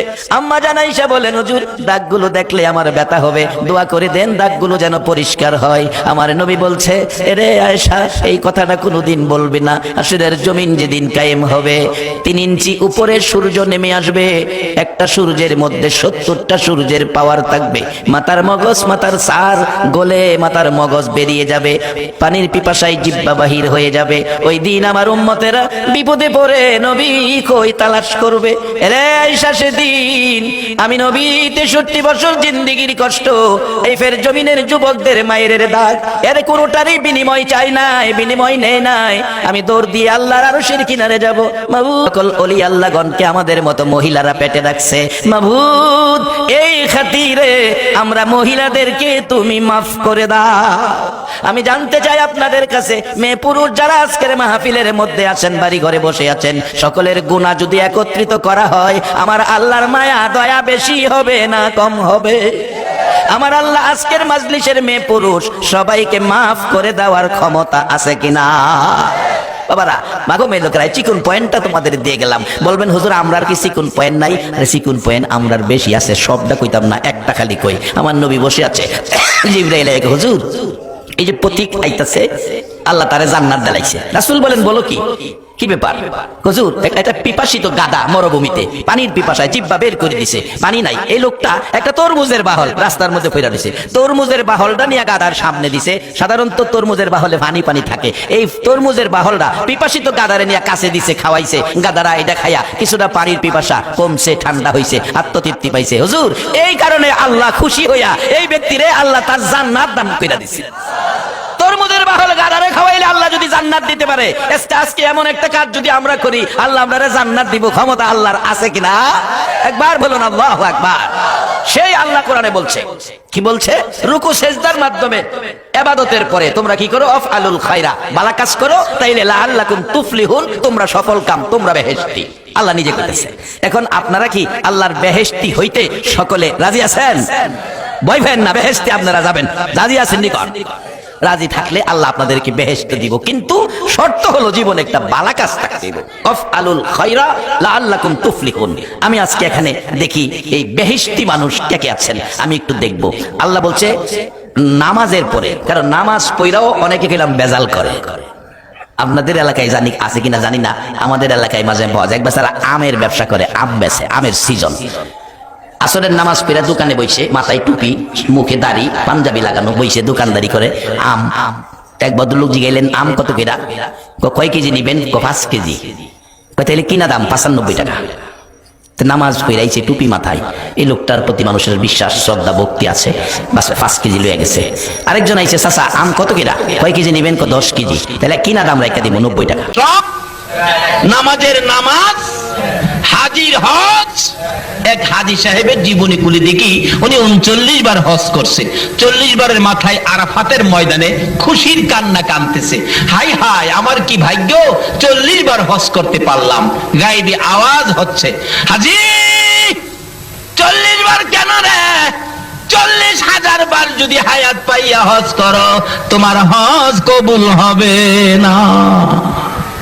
হাজি বলেন, এ কি আশ্চর্য, কেন আমার হজ কবুল হবে না? ব্যাপারটা কি জানতে চাই। আবার গায়েবী আওয়াজ হচ্ছে, হাজি রে একদিন তোর মার সাথে তর্কাতর্কি করে, সাধারণ ব্যাপার নিয়ে কথা কাটাকাটি করে, এক পর্যায়ে রাগ হইয়া রে হাজি তোর মারে লাথি মাইরা ঘরের বাইরে ফালাইয়া দিছিলি। তোর মা গলা কাটা মুরগির মতো লাফাইয়া লাফাইয়া কলিজাটা ফাটাইয়া দুনিয়া থেকে বিদায় হয়েছিল। বিদায় মুহূর্তে আমি আল্লাহর কাছে একটা বিচারের দরখাস্ত করেছে, হাজি রে লাথি দিয়া মার কলিজা ফাটাইছো 40 বার কেন?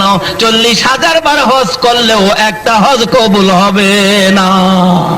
কারণ নবী বলেছে তোমার মা বাবার চেহারার দিকে মায়ার নজরে তাকাও, তাহলে একবার তাকাইলে একটা কবুল, 7টা উমরা হজের সওয়াব দেওয়া হবে। এক সাহাবী বলেন, ইয়া রাসূলুল্লাহ আমি যদি বারে বারে তাকাই? রাসূল বলেন, তুমি যদি 100 বার তাকাও একদিনের মধ্যে মায়ার নজরে মার দিকে বাবার দিকে, তাহলে 100 কবুল হজের সওয়াব তোমাকে দেওয়া হবে। এই মারে কষ্ট দিয়া মক্কা মদিনা গেলে কোনো লাভ হবে?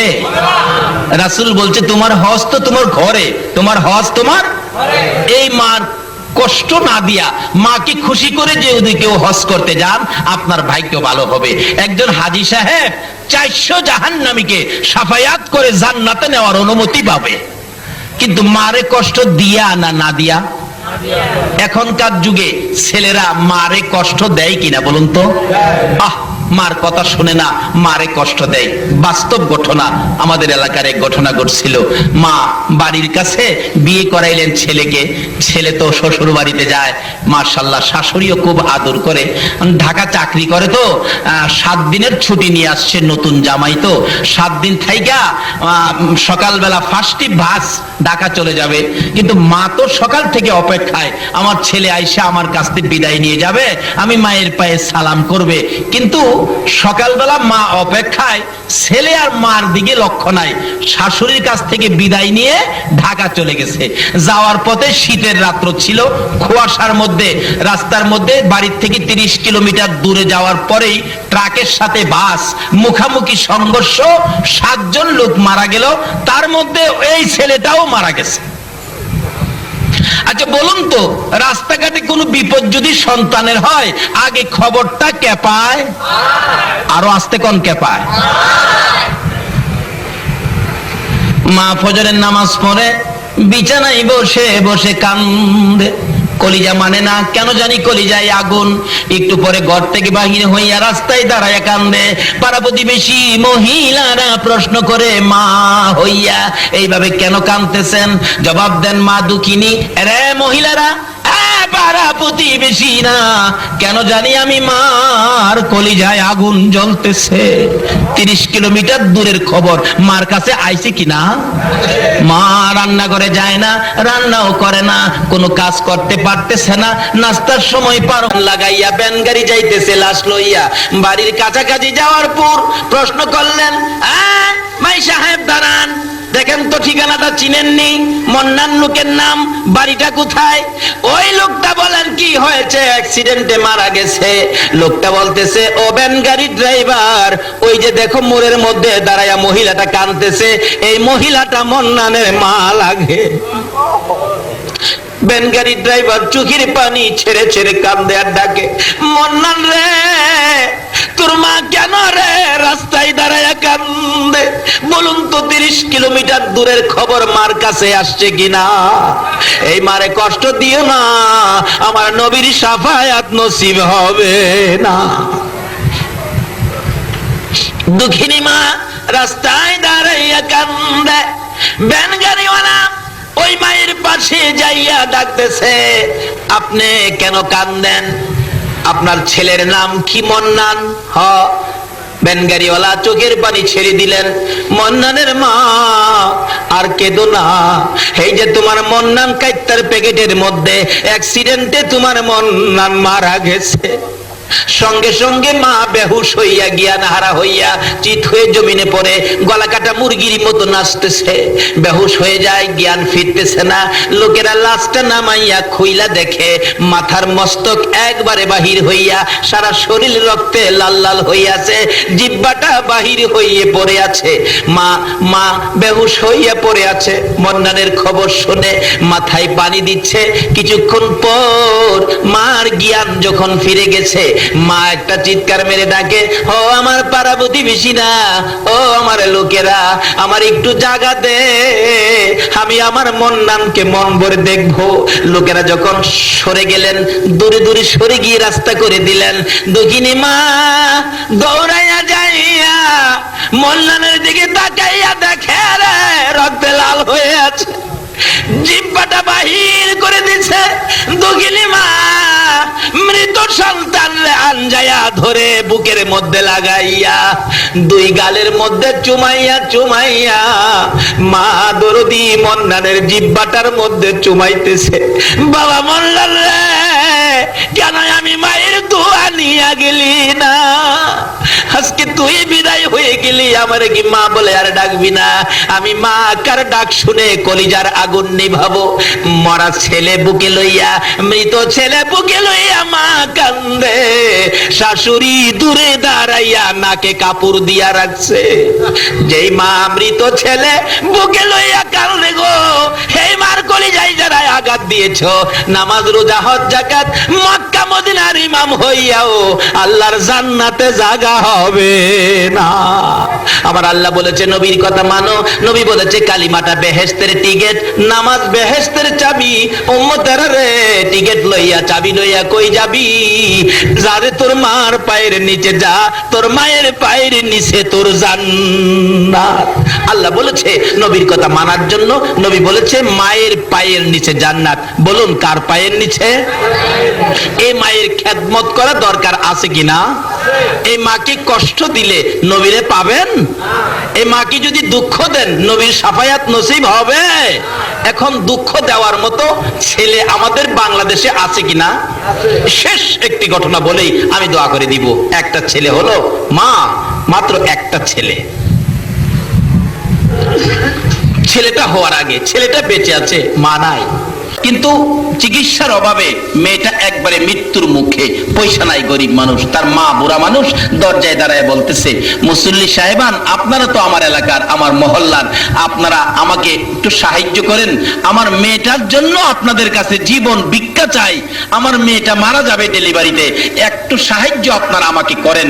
আল্লাহ বলেছেন, যারা অসহায় ব্যক্তি সাহায্যের জন্য হাত বাড়ায়, এই হাতের নিচে দিয়ে আমি আল্লাহর কুদরতি হাতটা বাড়াই। কিন্তু কেউ তাকে দিল না। মাগরিবের সময় সালাম ফিরাইয়া বললাম, এই লোকটা অসহায়, মহিলাটা এমন বিপদের মধ্যে সাহায্য চাইলো, কেউ দিলেন না, এটা কাজটা ভালো হলো? একজন মুরব্বী বলেন, বাবা, কার জন্য কে রোজগার করে রাখছে, কে কারে দেয়? আমি বললাম, ঠিক আছে, দেখি, আমি ইমাম সাহেব, আমি মহল্লায় বাহির হব, দেখি আমার এনি কেউ দেয়, আমার সাথে কেউ যাবেন? ইংরেজি শিক্ষিত একটা লোক, হাই স্কুলের মাস্টার, উনি বললেন, হুজুর আমি যাব আপনার সাথে। দুইজনে মিলে মহল্লার থেকে প্রায় 30 কেজি চাউল তার সাহায্যের জন্য 750 টাকা উঠাইলাম। উঠাইয়া পাঠাইয়া বললাম, হসপিটাল পাঠান, টাকার জন্য তাকে মরতে দেব না, হায়াত নাই, আমার কিছু করার নাই, আমি চিকিৎসার জন্য টাকা জোগাবো, তাকে পাঠান হসপিটালে। সরকারি হসপিটালে পাঠাইলে আমি সকালবেলা মক্তব ছুটি দিয়ে দৌড়ায় গেলাম, কি খবর দেখি, যাইয়া দেখি ডাক্তার দাঁড়িয়ে আছে, তার মা বাবা দাঁড়িয়ে আছে। জিজ্ঞাসা, ডাক্তার সাহেব কি খবর? ডাক্তার বলেন, দেখেন যে অবস্থা রোগী পাঠাইছেন, একবারে শেষ মুহূর্ত, এখন তো কিছু করা যাবে না, বাঁচানো সম্ভব হবে না। আমি বললাম, ডাক্তার সাহেব চিকিৎসা করেন, টাকার জন্য, চিকিৎসার জন্য আমি তাকে মরতে দেব না, মানুষের হাতে পায়ে ধরে আমি টাকা আনবো, চিকিৎসা করেন, গরিব মানুষ। ডাক্তার বলেন, তাহলে চেষ্টা করে দেখি দুইজনের একজন বাঁচানো যায় কিনা। যদি মা বাঁচাইতে চায় তাহলে বাচ্চাটা মারা যাবে, বাচ্চা বাঁচাইতে গেলে মা মারা যাবে। এখন তার গার্জিয়ান আপনারা পরামর্শ দেন, আমি কি বাচ্চা বাঁচাবো নাকি মা বাঁচাবো? ওই মহিলাটার মা বাবা বলতেছেন, ডাক্তার সাহেব, আস্তে করে বলে, ডাক্তার সাহেব আমার মেয়েটাকে বাঁচাইয়া দেন, অর্থাৎ মা বাঁচান, বাচ্চা মেরে ফেলেন। এমন সময় দেখি ওই বেহুশ মহিলাটা, জ্ঞান নাই, জ্ঞানটা ফিরলো, চোখ দুইটা খুলে চাইলো, চোখগুলি লাল, জর্জর করে চোখের পানি পড়ছে। ডাকতেছে, ডাক্তারের দিকে ইশারা করে, ডাক্তার সাহেব মায়ের কথা শুইনেন না, বাবার কথা শুইনেন না, 10 মাস 10 দিন কষ্ট করেছি আমি, ডাক্তার গো, দুইজনের একজন যদি মারতে হয়, আমার সন্তান মাইরো না। ডাক্তার, তুমিও তো একটা মায়ের ঘর থেকে হয়েছো, তোমার মা তোমাকে প্রসবের সময় কত কষ্ট করেছে, ওই সময় তোমাকে যদি মেরে ফেলতো, তুমি কি ডাক্তার হইতে পারতা? না। তোমার দুইটা পায়ে ধরি, দুইজনের একজন যদি মারতে হয়, আমি মার জীবন শেষ করে দে, আমার পেটের সন্তান বাঁচাইয়া দে। আমার নবী বলেন, উম্মতরা রে, যাই মা নিজের জীবন দিয়ে তোমার জীবন বাঁচাইতে চাই, এই মায়ের পায়ের নিচে তোমার জান্নাত। মসজিদে নয়, মাদ্রাসায় নয়, মক্কা নয়, মদিনায় নয়, এই মায়ের পায়ের নিচে তোমার জান্নাত। নবীর কথা, এই নবীর কথা মানার জন্য কে বলছে? আল্লাহ। বলতেছিলাম শেষ কথা দোয়া হয়ে যাবে, বাস্তব ঘটনা। এবার মহিলাটা বলতেছে, ডাক্তার আমাকে মেরে ফেলেন, আমার বাচ্চাটা বাঁচাইয়া দেন, আমি মা বেঁচে থাকবো, বাচ্চা মৃত হবে, আমি মা সইতে পারবো না। ডাক্তার বলেন, এত যখন আসার চেষ্টা করে দেখি 2 জন বাঁচানো যায় কিনা। দরজা বন্ধ করে দিয়ে চিকিৎসা শুরু হলো। একটু পরে শোনা যায় ওয়া ওয়া করে কান্দে। আমরা খুশি, বাচ্চা বুঝি হয়েছে, কিন্তু ডাক্তার সাহেব দরজা খুলে বেরিয়ে গেলেন। 2টা চোখের পানি জর্জর করে ছেড়ে দিয়ে বলেন, বাচ্চা হয়েছে ছেলে, ছেলের অবস্থা ভালো, কিন্তু মা বাঁচবে না। মহিলাটা কান্দে, তার বাবাও কান্দে, সবাই কান্দে, মেয়েটা মারা যাবে। আমি দরজার ভিতরে যাইয়া দেখি বাচ্চাটা, কি সুন্দর বাচ্চাটা, ওয়া ওয়া করে কাঁদতেছে। দক্ষিণী মা মাথাটা পর্যন্ত উঠাইতে পারে না, বাচ্চার দিকে তাকাইয়া 2টা চোখের পানি ছাড়তেছে। মার দিকে তাকাই ইশারা করে, কথা আর বলতে পারতেছে না। মাকে বুঝাইতে চাই, মা গো তোমরা আমার বাবারে কোলে লও না, তোমরা যদি কেউ কোলে না লাও, দাও না আমার বাবারে আমার বুকে উঠাইয়া দাও না, কিন্তু বুঝাইতে পারে না। অবশেষে দেখি দুঃখিনী মা নিজের বাচ্চা নিজে কোলে নিতে চাইতেছে, 2টা হাত বাচ্চার দিকে বাড়াইতে চায়, বাড়াইতে পারে না, শক্তি নাই, একবারে শেষ মুহূর্ত। বাচ্চার দিকে তাকাইয়া দুইটা হাত সামনের দিকে ধাক্কাইতেছে, ধাক্কাইতে ধাক্কাইতে হাত দুইটা বাচ্চাটার কাছাকাছি। আর অল্প যদি সামনে বাড়াইতে পারতো, মা জীবনের শেষবারের মতো বাচ্চা কোলে নিতে পারতো। বাচ্চাটার কাছাকাছি হাত দুইটা যাইতে পারে না। বাচ্চাটার দিকে তাকাইয়া তাকাইয়া চোখের পানি ছেড়ে ছেড়ে মা বিদায় হইয়া যায়। আমার নবী বলেন, উম্মতরা রে, যেই মা মৃত্যুর মুখে তোমার মতো সন্তান কোলে নিতে চায়, এই মার কলিজায় আঘাত দিও না, আমি নবীর শাফায়াত নসিব হবে না। আসুন, আমার আল্লাহ বলেছে তোমরা আমার নবীর কথা মানো। নবী এই কথাগুলো আমাদের জন্য ওয়াজ করে গেছেন। আসুন, নামাজ বেহেশতের চাবি, কালিমা বেহেশতের টিকেট, মায়ের পায়ের নিচে বেহেশ। এর মধ্যে আরেকটা ওয়াজ কোরআন শরীফে আমার আল্লাহ করেছেন, ওয়াসাইনাল ইনসানা বিওয়ালিদাইহি ইহসানা। আল্লাহ এই ওয়াজটুকুন কোরআন শরীফে করেছেন মা বাবা ব্যাপারে। আবার নবীজি এই প্রসঙ্গে ওয়াজ করেছেন। কি ওয়াজ করেছেন? তোমাদের মায়ের পায়ের নিচে তোমাদের কি, মাশাআল্লাহ, জানেন দেখা যায়, কিন্তু জানলে কি হবে, এখন তো মানে না। মানে না বিদায় আমাদের মধ্যে অশান্তি। না মানে অলিরে, না মানে নবীজিকে, না মানে মা বাবাকে। যদি মা বাবাকে খেদমত করে মা বাবার কথা শুনে মা বাবার দোয়া নিতে পারেন, তাহলে আপনি একটা অলি হতে পারবেন। মায়ের দোয়ায় ডাইরেক্ট অলি হওয়া যায়। সুবহানাল্লাহ। যে নবীর কথা মানার জন্য বলেছেন, এই নবীর কথা যদি নবীকে ভালোবাসার সহিত মানতে পারেন, নবীর ভালোবাসায় ডাইরেক্ট অলি হওয়া যায়। কিভাবে? আসুন ইরাকের জমিনে যাই। কষ্ট হইতেছে আপনাদের? ইরাকের জমিনে চলুন। ইরাকের বাদশার পালিত পালোয়ান ছিলেন জুনায়েদ বগদাদি রহমতুল্লাহ আলাইহি। জুনাইদকে একদিন বাদশা বলতেছেন, জুনাইদ, তোমাকে এত খানা খাওয়াইলাম, এত বেতন তোমাকে দিলাম, এত সুযোগ সুবিধা তোমার জন্য দিলাম, কিন্তু তুমি যে কত বড় পালোয়ান হইলি, তোমাকে তো কুস্তি লাগাইয়া দেখলাম না, তোমার শক্তি কত। জুনাইদ বললেন, দেন লাগাইয়া কুস্তি, আমাকে কুস্তি করে হারাবে এমন কোন ব্যক্তি পৃথিবীতে নাই, এমন কোন ব্যক্তি এই দেশে নাই, দেন লাগাইয়া। জুনাইদকে বলতেছেন কুস্তি লাগার জন্য। ইরাকের ঘটনা, আপনারা কি ইরাকে যাইতে রাজি না? তাহলে কোন দিকে তাকিয়ে রইছেন? আর দেখেন নাই জীবনে? আমি আধা ঘন্টার মধ্যে ওয়াজ শেষ করে দিব।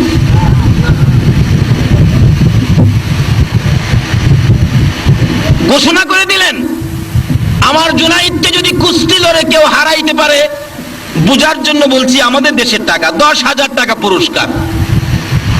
এমনি আওলাদে রাসূল, যেই নবী না হইলে কিছু হতো না, এই নবীর বংশের একটা লোক বাচ্চা কাচ্চা নিয়ে খুব কষ্টের মধ্যে আছেন, না খায়া দিন কাটে, 2 দিন 3 দিন কেটে যায়, চুলার মধ্যে আগুন জ্বলে না।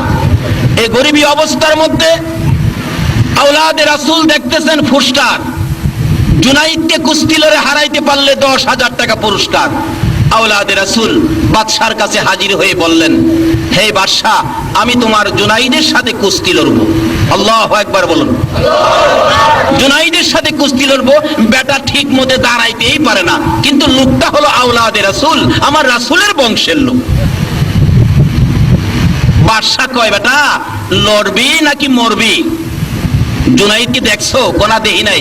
জুনাইদরে এক নজর দেখা যাও। জুনাইদকে দেখতে গেছে, যায়া দেখে বাবারে বাবা, কি বেটা হাতির মতো এক পালোয়ান বসা, আর আওলাদে রাসূল তো পেটে খানা নাই, একবারে জীর্ণ শীর্ণ দুর্বল লোকটা। যায়া জুনাইদকে দেখা বলেন, জুনাইদ, আমি তো তোমার সাথে কুস্তি লড়তে আসছি। জুনাইদ কয়, লড়তে আইছো নাকি মরতে আইছো? আমার হাতটা যদি তোমার উপরে ছেড়ে দেই, তুমি শেষ। আওলাদে রাসূল নবীর বংশের লোকটা বলতেছেন, জুনাইদ, নিয়ম অনুযায়ী কুস্তি লড়ো, যদি আমি মরে যাই মরে যাব, তাতে তোমার কি? তো ঠিক আছে, দিন তারিখ করা হলো, শুক্রবার দিন জুমার পরে জুনাইদের সাথে কুস্তি লড়বে। আরেক পালোয়ান আসছে। এবার সারা দেশের মানুষ ময়দানে নাইমা গেছে, জুনাইদের সাথে কুস্তি লড়বে। এই লোকটা জানি কেমন। দুইজন যখন মাঠে নামছে, জুনাইদ হাতির মতো, আর জুনাইদের সাথে যে কুস্তি লড়বে, হ্যাঁ একটা মশার মতো, কিন্তু লোকটা যে নবীর বংশের। সুবহানাল্লাহ। লেফারি বলতেছেন, এই বেটা, এই তুই যে লড়তে আইছস, জুনাইদের সাথে পারবি? ওই লোকটা বলতেছেন, লেফারি সাহেব আপনার কাজ আপনি করেন, না পারলে আমার ব্যাপার, মরলে আমি মরবো, আপনার তো কিছু না। ঠিক আছে তাইলে খেলো, খেলা দেখো জুনাইদের সাথে কত মজা। এবার আওলাদে রাসূল আমার নবীর বংশের লোকটা জীর্ণ শীর্ণ, পেটে খানা নাই, চোখের পানিগুলি ছেড়ে দিয়ে বলতেছেন, "আরে জুনাইদ, তোমার সাথে কুস্তি লড়ার আগে দুইটা কথা তোমার সাথে বলতে চাই।" সুবহানাল্লাহ কর। জুনাইদ রে, দুইটা কথা বলার সুযোগ দিবিনি। জুনাইদ বলেন, কি কথা বলবেন বলুন, অনুমতি দিলাম। লেফারি দূরে দাঁড়িয়ে আছে, জুনাইদের কানের গোড়ায় মুখটা লাগাইয়া আওলাদে রাসূল চোখের পানি ছেড়ে ছেড়ে বলতেছেন, রে জুনাইদ, আমারে চিনোনি?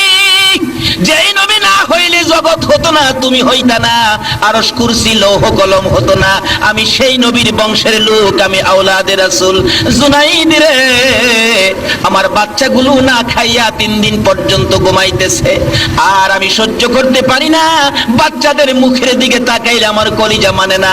রে জুনাইদ, পারবিনি আজকে নবীর ভালোবাসাই আমি আওলাদে রাসূলের কাছে নতি স্বীকার করে আমাকে 10,000 টাকা পুরস্কারের ভাগী করে দিতে?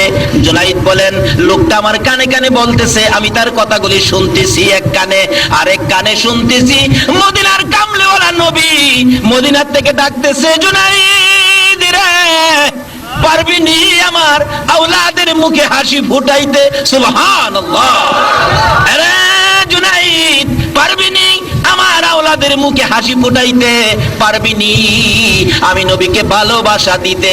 জুনাইদ বলেন, আমি শুনি মদিনার কামলেওয়ালা নবী মদিনার থেকে ডাকে, আর আমার কানের মধ্যে লাগে, দুইটা চোখের পানি জোর করে জুনাইদ ছেড়ে দিলেন। রে লেফারি, বাঁশি বাজারে আজকে এমন খেলা হবে যেই খেলা পৃথিবীর মানুষ কোনোদিন দেখে নাই। সঙ্গে সঙ্গে লেফারি বাঁশি বাজাইলে আওলাদে রাসূল জুনাইদের গায়ে আঙ্গুল টুকুন ফিট করলে জুনাইদ ইয়া রাসূলুল্লাহ বলে চিত হয়ে জমিনে পড়ে যায়। আবার যখন আঙ্গুল লাগাইলেন, আবার ইয়া রাসূলুল্লাহ বলে চিত হয়ে জমিনে পড়ে যায়। এইভাবে 3 বার জুনাইদ নদী স্বীকার করেছে, পুরস্কার দিয়ে দিলেন নবীর ভালোবাসায় আওলাদে রাসূলকে। জুনাইদ মাথা নিচে দিয়ে নিজের বাড়ির দিকে রওনা করেছে। সঙ্গীরা বলেন, উপস্থিত জনগণ বলতেছেন, জুনাইদ বাদশার দরবারে আর যাও না, বাদশার দরবারে তোমাকে জায়গা দিবে না, মজার খানা দিবে না, মোটা অঙ্কের বেতন আর তোমাকে দিবে না, এই বাদশার দরবারে তুমি যাইতে পারবে না। জুনাইদ দুইটা চোখের পানি ছেড়ে ছেড়ে কান্দে, রে বাবা কইয়া চিৎকার মারতো। আমি কুলে লইয়া আবার ঘুম পাড়াইয়া বলতাম, না দিরে ঘুমারে, তোর মা নাই রে, তোর বাবা নাই। এইভাবে মা হারা বাবা হারা হইয়া আমার নবী কত কান্দা কাঁদছে। এই নবীর উম্মত যদি হও, যদি নবীর কথাগুলি মানো, মায়ের কবরে যাও, বাবার কবরে যাও, যদি মা বাবা দুনিয়ায় না থাকে, আর যদি মা বাবা দুনিয়ায় থাকে, মা বাবার খেদমতে চলে যাও। কই যাবেন? মা বাবা দুনিয়ায় থাকলে কই যাবেন? মা যদি বলে, বাবা আমার জন্য 2টা আপেল আইনো, কি বলেন, আনতে হবে কিনা? এখনের পোলাপান আনতে রাজি না, দমক মারে, টাকা নাই। অথচ 100 টাকার সিগারেট খা, মার জন্য 2টা আপেল আনতে পারে না বাঙালি। এই জাতের সন্তান আছে কিনা দুনিয়াতে বলুন তো? এক বেচারা বাবা আছে, মা নাই, বাবার জন্য বাতের ব্যবস্থা করছে। এটা মাটির বাসন আছে না, মাটির বাসন, এটা কি কন আপনারা? মাটি দিয়ে যে বাসন বানায়, মাইত্যা বাসন কয়, আমাদের দেশে কয় হানুক। আরে হাঙ্কি আর কি, হাঙ্কি। সেই শাঙ্কির মধ্যে বাবারে বাদ দেয়, বাসনও দেয় না। আচ্ছা, এতে কি বোঝা যায়? বাবারে আদর করে নাকি ঘৃণা করে? ঘৃণা করে। হাঙ্কির মধ্যে বাদ দেয়, একেবারে প্রত্যেক দিন এক সমান এক মাপে বাদ দেয়। বাবা তো বুড়া মানুষ, একদিন ভাত খাইছে, পেটটা ভরে নাই, বাসনটা হাতে নিয়ে কাঁদতেছে, কাঁদতে কাঁদতে অস্থির। তার নাতি ছিল, আদুরের নাতি। নাতি বলতেছেন, দাদা তুমি কাঁদো কে? দাদা কই, কাঁদি রে ভাই, যে ভাত দিছে, ভাত খায়া তো আমার পেট ভরে নাই, আর 4টা ভাত হইলে ভালো হইতো, এই জন্য কাঁদি। বর্তমানের অবস্থান বলছি। নাতি কো, দাদা দাও, আমার কাছে দাও, আমি ভাত নিয়ে আসি তোমার জন্য। কয় না, তুমি আবার ভাত চাইতে গেলে আবার নিয়ে সন্ধ্যার সময় ভাত বন্ধ হয়ে যা, দরকার নাই, যা খাইছি তাই, আর দরকার নাই, সবুর পেয়ে আছি। নাতি চালাক, বাচ্চা ছেলে খুব চালাক। হ্যাঁ, মাটির বাসন লইয়া দৌড় মারছে, উঠানে যাইয়া বাসনটা ইচ্ছা করে হাত থেকে ফালাইয়া ভেঙে ফেলছে। বাইঙ্গা হ্যাঁ নিজেই কাঁদতেছে, তার মা বাবা দুজন বেরিয়ে আসছে। আব্দুল আলী, কান্দোস কে বেটা? আব্বা কান্দি, বাসনটা যে ভাঙ্গে গেল এই জন্য তো কান্দি। বাসন একটা ভাঙছে বেটা, মাটির বাসন 10টা নিয়ে আমু, কান্দোসকে? আয় আমার কোলে আয়। কয় না, কোলে যাবো না, আগে কাইন্দা লই। কেন কাঁদবি? মাটির বাসনটা যে ভাঙছি। আরে একটা বাংশ 10টা নিয়ে আমু, এটা কয় টাকার ব্যাপার? কয় না, এই বাসনের জন্য না, আমি যে দাদার বাসনটা ভাঙছি। তুমি তোমার বাবারে যেই বাসন মাইপা বাদ দিতা, আমি বড় হইয়া এই, আমি যদি অন্য জায়গায় বিবাহ বসি, এই ছেলেটারে তো রাখবে না, বের করে দিবে। বাবা বলে ডাক দেওয়ার সুযোগ নাই, মা কইয়াও ডাক দিতে পারবে না।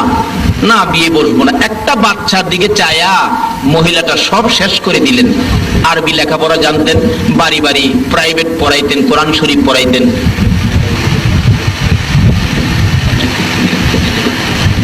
পাইছে আবার স্লিপও দিছে, আমার স্লিপ দিছে চট্টগ্রাম, এটা কইবার নেই।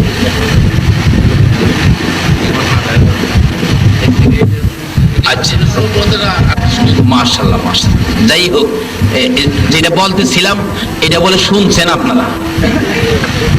আবার আমার কাছে স্লিপও গেছে এই ঘটনাটা কইবার জন্য, এর লেগে যাইতেছিলাম এই ঘটনা। যাই হোক, যদি শুই না থাকেন তাহলে আর দরকার নাই। কিন্তু মা বাবার সাথে যে এই আচার আচরণ করে এমন লোক এখনো আমাদের বাংলাদেশে আছে কিনা বলুন? তাহলে এটা যখন শুনছেন এটা বাদ দেন, এটা বাস্তব ঘটনায় আসেন। একটা লোক, গরিবের ছেলে, বাবা গরিব, মানুষের বাড়িতে কাজ করে। এটা আমার আশপাশের মধ্যে ছিল ঘটনাটা, কিন্তু এখন একটা ছেলে বেঁচে আছে, তার বংশের সব মরে গেছে।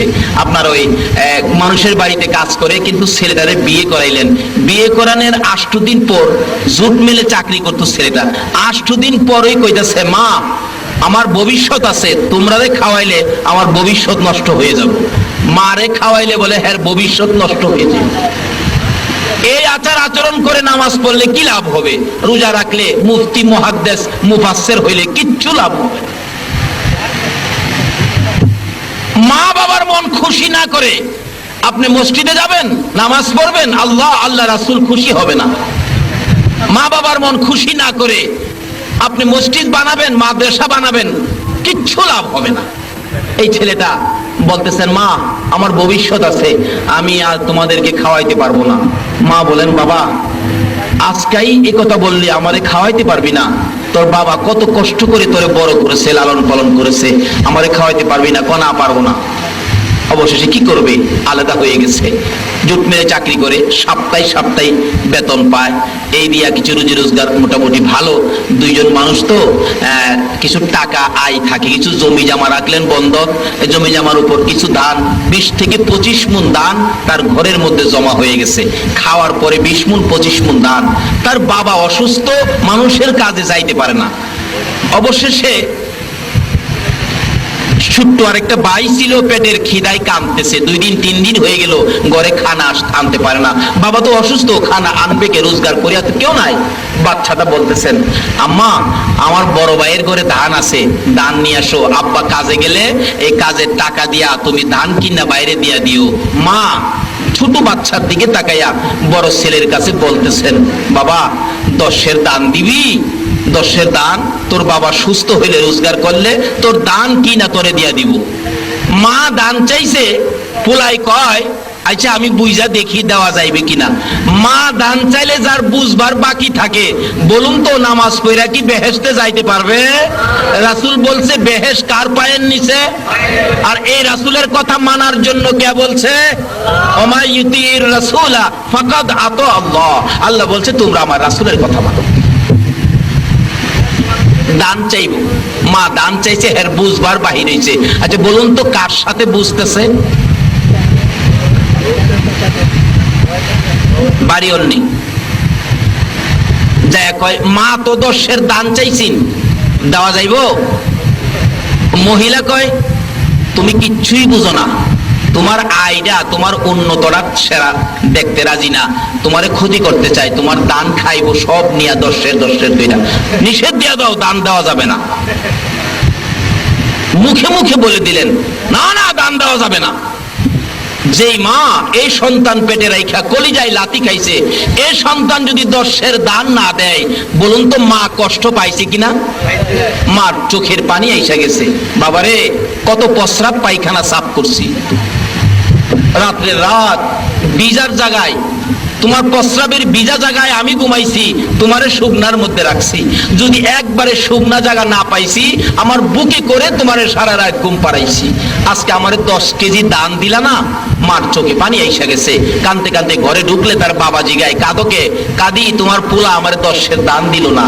আরো কয় দান খাইয়া বলে হ্যাঁ শেষ করমু। বাবাই কয় বড় পোলা এত আদর করি, মানুষের বাড়ির কাজ করি, সন্ধ্যার সময় বাড়িতে আসতে খালি হাতে কোনোদিন আসি নাই, একটা কমলা হইলেও নিয়ে আসছি। আইসা যদি দেখছি পোলা ঘুমাইছে, কমলাটা ছিলাইয়া ঘুমতে উঠাইয়া খাওয়াইছি, না হয়তো আমার ঘুম হইছে না। এই পোলা 10-এর দান দিল না। বাবাও কান্দে, মাও কান্দে। আমার আল্লাহ কয় আর কান্দিস না, তোদের চোখের পানি তোর সন্তানের জন্য গজব বানাইছি। আচ্ছা বলুন তো, মা বাবার চোখের পানি যদি সন্তানের জন্য গজব হয়, এই গজবতে বাঁচাইবার ক্ষমতা পৃথিবীর কারো আছে? কোন আলেম উলামার আছে? পীর সাহেবের আছে? নাই। গজব আজ থেকে 30 বছর আগে কথা বলছি, 30-31 বছর আগের কথা। গজব কি গজব? লোকটা খালি খুসখুস করে কাশে, মানুষে কয় তোমার কি হলো, ডাক্তার দেখাও। ডাক্তারের কাছে যাওয়ার পরেই ডাক্তার বলেন আপনি দূরে থাকেন, আপনার যক্কা হয়ে গেছে, যক্কা। তখনকার সময় যার হয়তো যক্কা তার নাই রক্ষা। ওষুধ ছিল না তখন, এখন তো ওষুধ বাইরিয়া সর্দির মতো হয়ে গেছে। এবার বাস্তব ঘটনা বলছি। তারপরে ডাক্তার বলেন আপনার ওষুধ নাই, আপনি বাড়িতে চলে যান। ডাকতেছেন, ডাক্তার সাহেব বাড়িতে চলে যান, আপনার যক্কা হয়ে গেছে। বাড়িতে যায় খালি চোখের পানি মুছে। বিবি সাহেবা জিগায় কাদোকে ডাক্তার কি কইছে? আরে ডাক্তার তো কইছে। কি কইছে? কয় না। কি কইছে কও? ডাক্তার কইছে আমার বলে যক্কা। যেই খালি কইছে যক্কা, এবার বাড়ি অন্যি কাপড় লইয়া পিছন দিয়া বাহির হইয়া নিজেরে করে রক্ষা। স্বামী পালাইয়া পালাইছে। ও তোমার সাথে থাইকা আমারও জগ কইব নাকি? এটা সুয়াসুই রূপ, তোমার সাথে থাকলেই আমার জগ কইব। মরো মরো, তুমিই মরো, আমি মরতে রাজি না।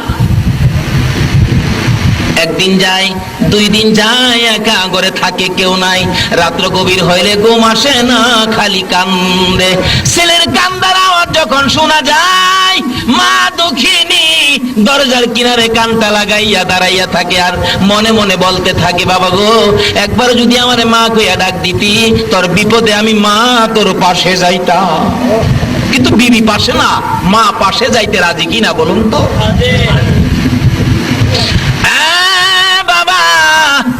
একবার যদি আমারে মা কইয়া ডাক দিতি, আমি মা তোর পাশে যাইতাম। 2 রাত পার হইয়া 3 রাত্রের বেলা মার ঘরের দরজাটার সামনে দাঁড়াইয়া দাঁড়াইয়া ছেলেটা কাঁদতেছে। মার কানে কান্দার আওয়াজ পৌঁছলে মা ঘুম থেকে উঠে গেছে। ধাক্কা দিলে খুলে, ওই দরজা ছিল ঘরের মধ্যে। বাবা ঘুমিয়ে আছে, মা ঘুম থেকে উঠে ডাকতেছে কে কান্দো তুমি কে? সঙ্গে সঙ্গে ছেলে বলতেছে মা গো, আমি তোমার কলিজার টুকরা সন্তান। ও মা, আমি তোমার অপরাধী সন্তান। দরজাটা খুলো। দরজা খুললে মার পায়ে পড়তে চায়, মার কাছে ক্ষমা নিতে চায়, আর ডাকতেছে মা গো, আমার বাবা কই? বাবারে ঘুম থেকে উঠাও না। বাবা চট করে ঘুম থেকে উঠে গেছে। বাবার দিকে তাকিয়ে ডাকে বাবা গো, ভুল করেছি ক্ষমা করবানি। মা তোমার পায়ে ধরতে চাই, ভুল করেছি ক্ষমা করবানি। বাবাও আঞ্জায়া ধরেছে, মাও গলায় ধরেছে। বাবা গো, পায়ে ধরতে হবে না, এতদিন পরে যে আমার দরজায় দাঁড়াইয়া মা কইয়া